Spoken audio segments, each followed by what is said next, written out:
Hey, my name's Kevin, and these are my cars.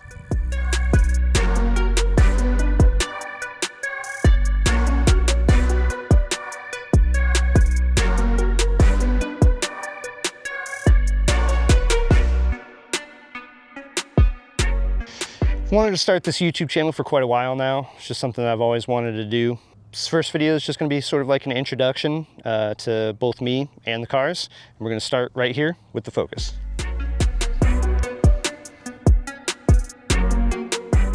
First up, we'll focus on this bad boy right here. This is my 2002 Ford Focus SVT. For anybody that doesn't know what SVT is a Ford's special vehicle team. It's a small subset of Ford that sort of took regular cars and made them a little bit better, a little bit faster, added some styling to them. Probably the most famous one is going to be the Mustang. They did a Lightning and a Contour as well. Nobody knows about the Contour, that's fine.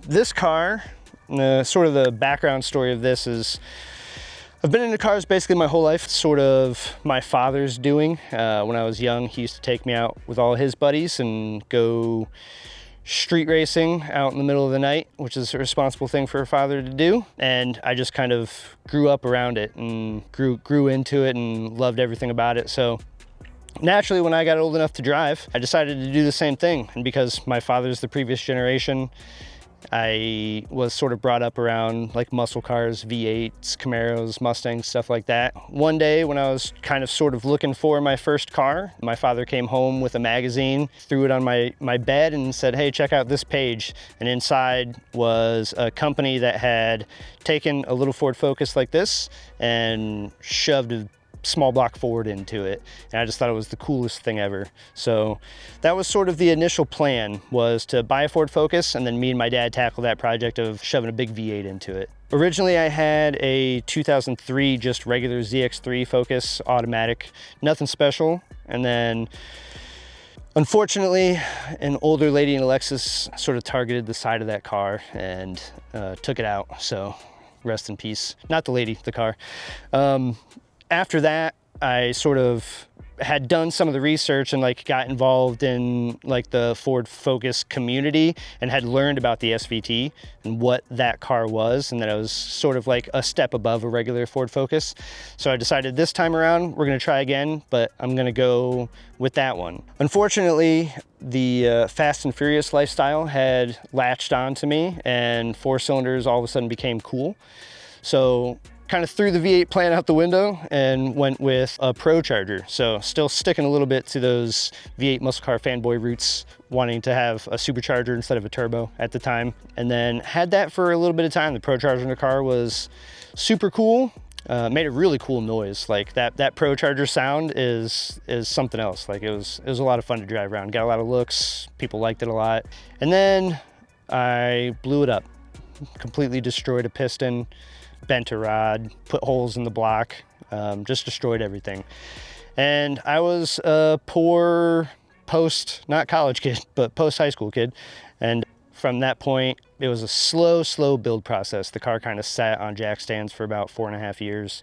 And I built it very, very slowly, but there was a point in time where it sort of ramped up. Had all the machine work done. The engine got built. It's got forged stock crank, but it's got forged pistons, forged rods. The head is still an SVT head. It's been reworked a little bit of porting, a little bit of polishing. Stock cams. Sold the Pro Charger during that whole process and decided to go turbo. So on the car right now, finally landed on Garrett GTX 3076R. Custom intake manifold, custom exhaust manifold, custom exhaust that comes out in front of the front wheel, which was a very difficult decision to make. Whenever I did that, it was very hard to decide whether I wanted to go full exhaust and kind of keep the car more sleeper, or just bite the bullet and do the exhaust out the front end, which is what I ultimately decided to do. But that's sort of how the car sits now. It's kind of been this way for multiple years now. I've had the car for almost 20 years, and it's probably been in this state for the last 12. Let's take it for a drive.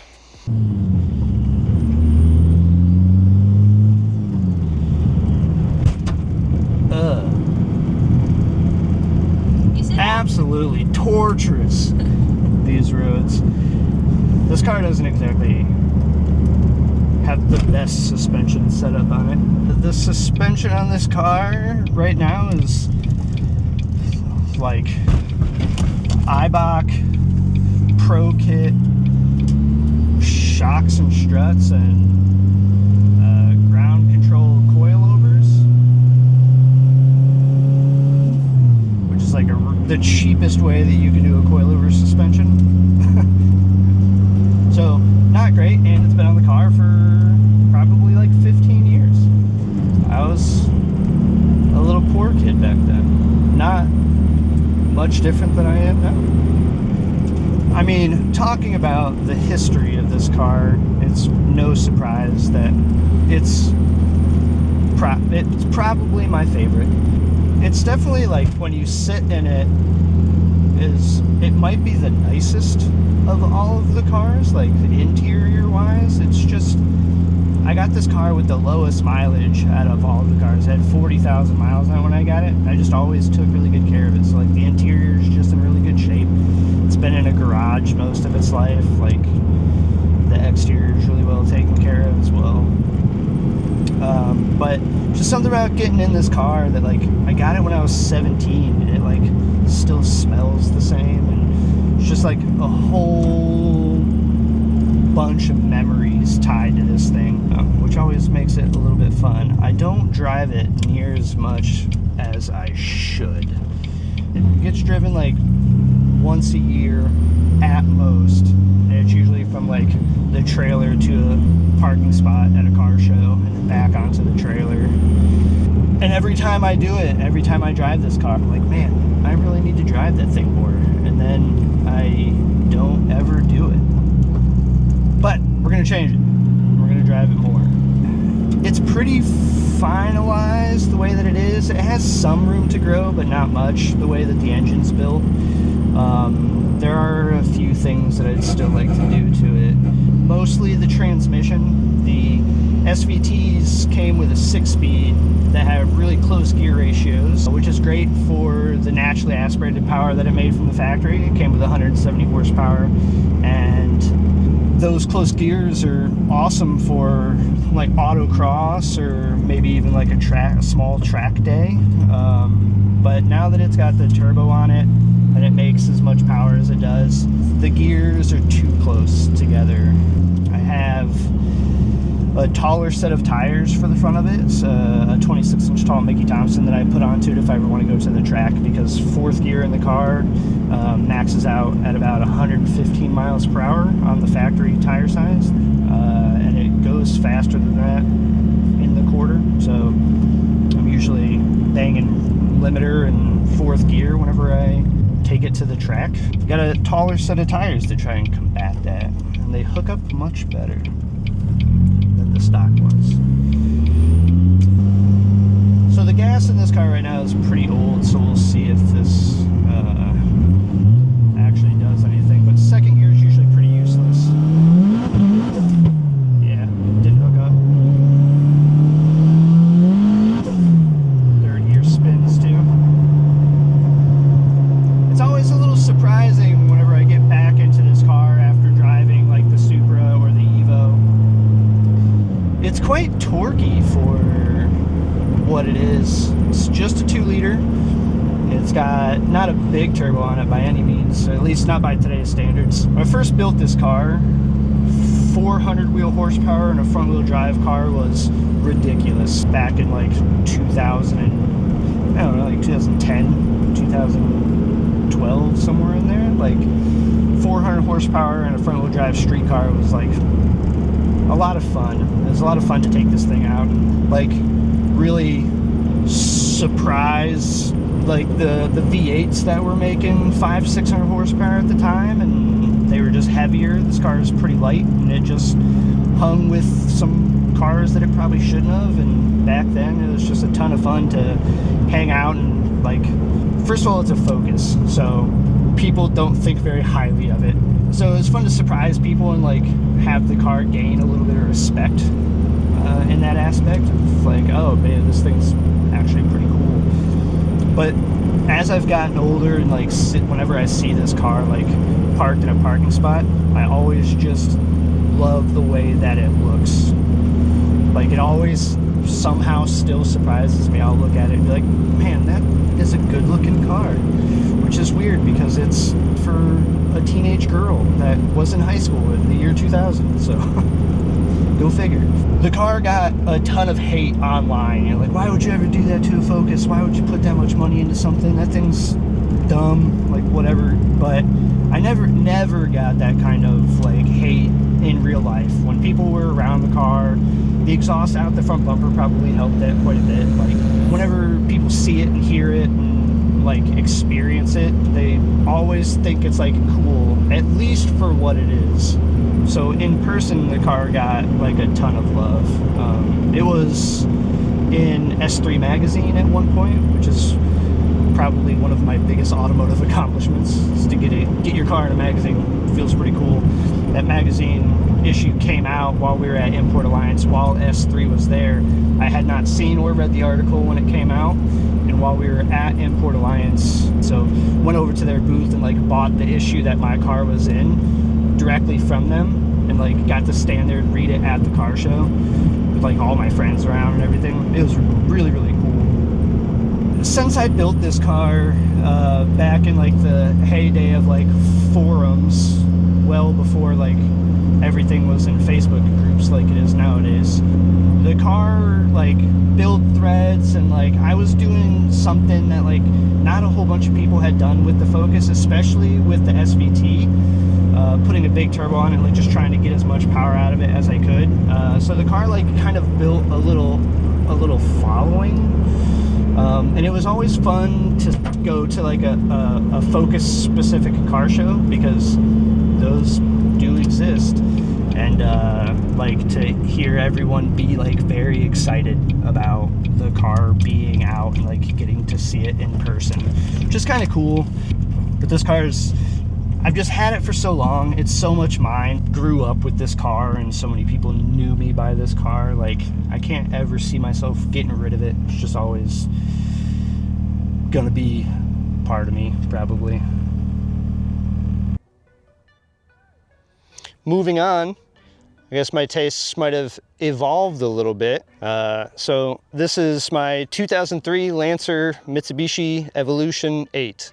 Which is a mouthful, we'll just call it the Evo. Have always loved Evos, obviously. As you learned previously, I was a big Fast and Furious kid growing up, as I think everyone of this generation was. Had always had a love for these cars, knew what they were capable of. So always sort of had like my ear to the ground of trying to find one if they ever popped up. Was never super serious about actually going out and looking at them. But because I sort of talked about them all the time, I had a buddy of mine that I worked with at the time. I was driving a 350Z, and on my day off, he gave me a phone call and said, hey, did you see that black Evo that's at the local car dealership just up the street? And I hadn't heard about it, hadn't seen anything of it yet. It was just in the parking lot. It was my day off of work and they were open, so I just drove straight there. I was driving when he called me, just headed straight over there. It was pretty stock appearing. It had factory wheels, they were painted black. They had just gotten it in. I was pretty on the fence about buying it. I wasn't really ready to buy another car at the time. I loved my 350Z that I was driving.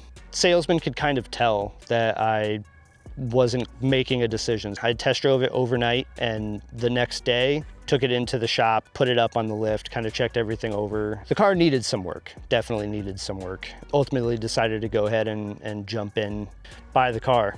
I didn't do too much to the car originally, just kind of like took it slow, some bolt-ons, you know, intake, exhaust, then had an issue with the oil pump. And then just like the Focus, the Evo blew up. So I had to sort of put this one on jack stands as well. And it sat for not anywhere near as long as the Focus. I was a bit quicker with this one, but same sort of story where I ended up building the car. This one's got a forged crank, forged rods, forged pistons, HKS 272 camshafts. And at the time when I first built it, I originally put an FP Red turbo on it with a cheap turbo manifold, stock intake manifold, and then just had it tuned on 93 octane. Made maybe 450 horsepower, and it was a ton of fun, but ultimately decided that it needed a little bit more power. So from there, I went to a forward-facing Archer Fab manifold with a Garrett G30 900 with a Skunk 2 manifold. It still currently has the HKS 272s, and it's now running on flex fuel. So when it's on E85, it makes somewhere around 600 horsepower. So a lot of fun. Let's go ahead and take this one for a drive. I believe the car might have been pretty heavily modified before I got it. I can't confirm, and the only real reason that I think that is because the factory ECU is missing its original mounts. So it seems as if maybe the factory ECU had been out of it at some point, which tells me maybe it had some aftermarket ECU in it. I mean, when I first got it, like the coolant was super dirty, had vacuum leaks all over the place. It just needed little things here and there. But after I finally got everything kind of lined out with it, slowly started modifying it little by little. This was my daily driver for a long time, and I tend to take those and modify them until they're not daily drivable anymore. Decided to finally buy a daily driver that I just didn't want to modify that much. But now that the car is built like this, I had a few issues. It had a really bad misfire issue, and it started off subtle, and eventually it got worse and worse and worse till the point where there was a few times where it left me stranded. Like the car was just undrivable. And the way that the car was acting, I was dead set on it being an ignition issue. I tinkered with it and tried to track down everything that I thought it could be. Went through a couple different coil unplug systems, spark plugs, like tried everything. Couldn't figure it out until I completely tore the harness like all the way down.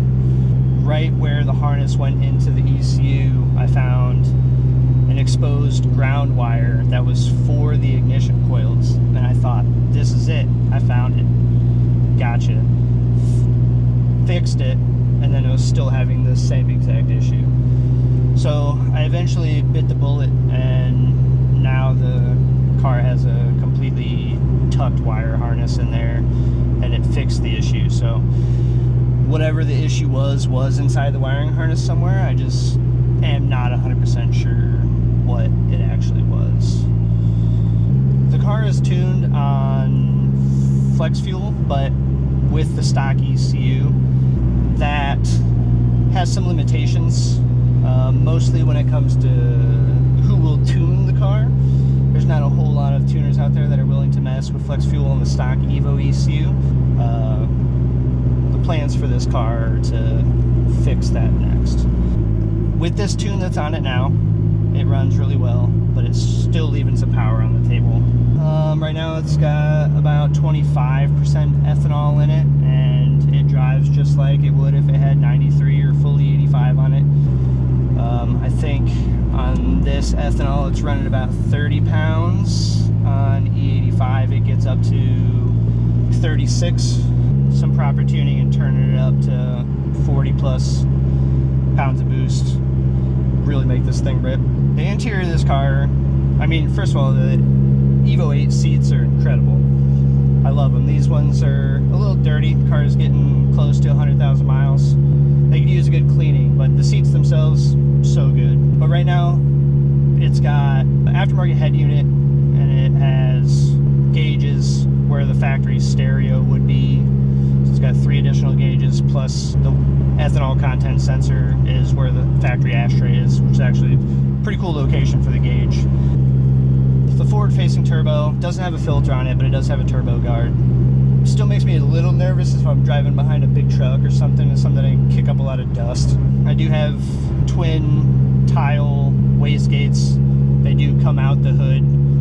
It used to have one that came out the hood on the old setup, and it was in a different location. So now the hood vent now has 3 holes for 2 wastegate dumps, which is fine. But I wish it only had 2. Ready to feel first gear?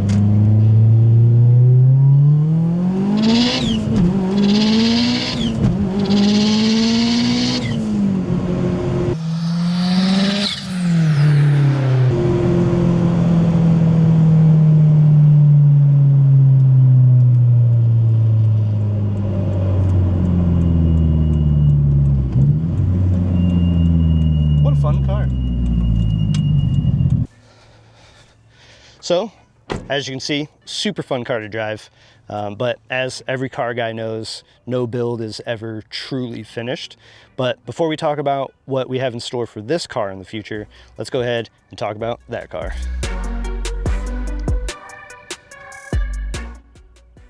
All right, I am super excited to talk about this one. This is my 1994 twin-turbo Toyota Supra. As we've already talked about twice now, Fast and Furious kid, through and through. So I had to jump to another JDM legend, the Toyota Supra. I've had this car for about 12 months now. I got it from a dealership in Florida that specializes in Japanese imports. Shout out JDM Dre. This one was also sort of an impulse buy. I'm never ready to buy a car, I just buy them. When I got it, it was bone stock, except for the hood. The hood was already on there. It's a true twin turbo, left-hand drive, automatic car. When I got it, I got into modifying it pretty quick. Right away attacked some of the exterior mods, sort of get it the way that I wanted it to look. So we got Tane coilovers on there. It's got these replica CCW wheels on it for right now. It has turbo back exhaust, still on the factory twins, front mount intercooler. The other big thing that we've done to the car, kind of prepping it for the future, is it now has a Groundless Racing T56 6-speed swap. Shout out Groundless Racing, make an awesome kit. The car has been a 6-speed now for about 500 miles.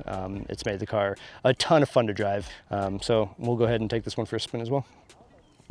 If there's any weird noises, the transmission's still in break-in miles, so it's a little noisy.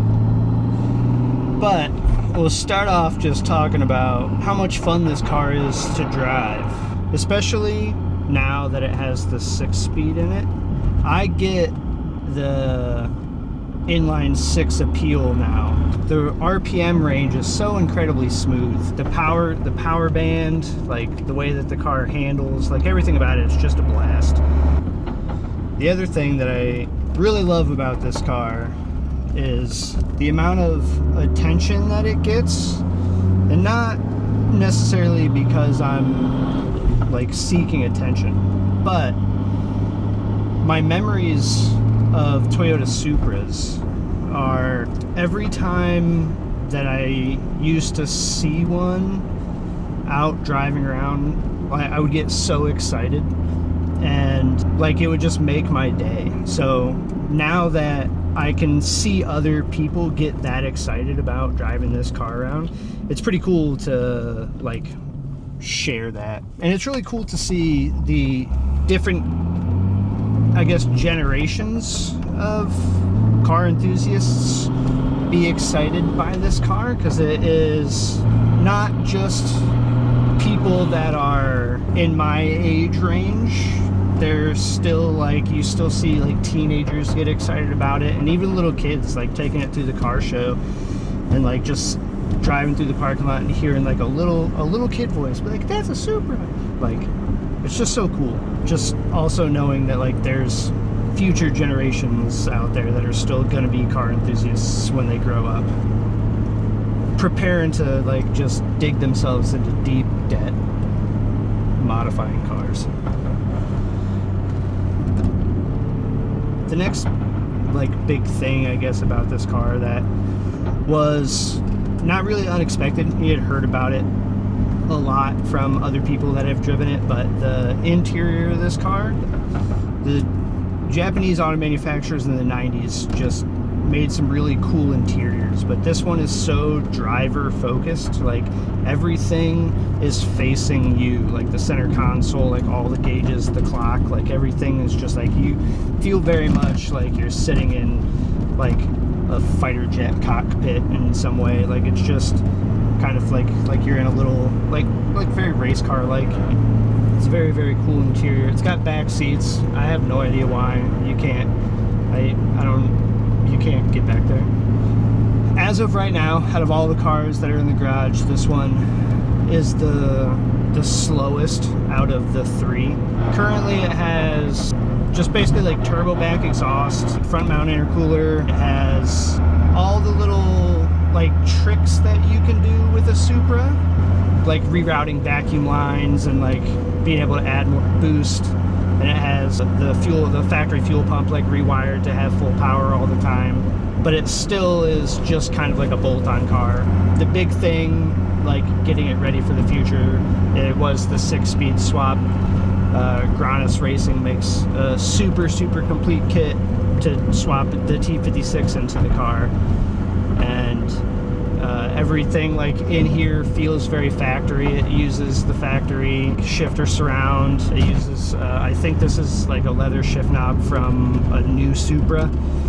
But everything feels very OE in the car, and in the long run, the T56 ends up being cheaper than if you were to try and swap the V160 in this car, because those are just outrageously expensive nowadays.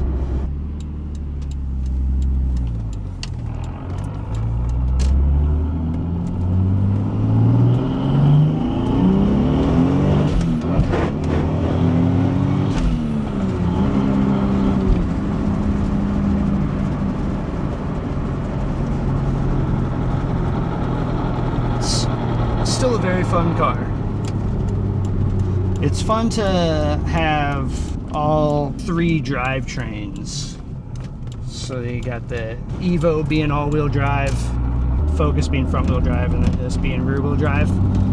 It's very different driving experiences for all 3 of those types of drivetrains. The Focus doesn't go anywhere whenever you give it gas, it just spins. The Evo always hooks up, and then this is just, I mean, it's rear-wheel drive, it's fun. You do burnouts and whatever you want to do. All very fun to drive, all very different characteristics, fun in their own way. As of right now, because this car is on the stock twin turbos, it is the slowest car in the garage. But over time, we're going to attempt to change that. But first thing we're going to do is try and get the Evo to be as fast as we can on its current setup. So with the Garrett G3900 on here, we're going to go to a standalone ECU. So we'll get rid of the factory ECU and then just go full flex fuel E85, turn the boost up as high as we can on this engine to make as much power as possible. And then from there, we're gonna switch over to the Supra, and then we're gonna try and play catch up. So we're just gonna try and get this car to be able to go as fast as this car. But first thing we're gonna do is we're gonna make this thing look like it's just as fast as this car. So stay tuned.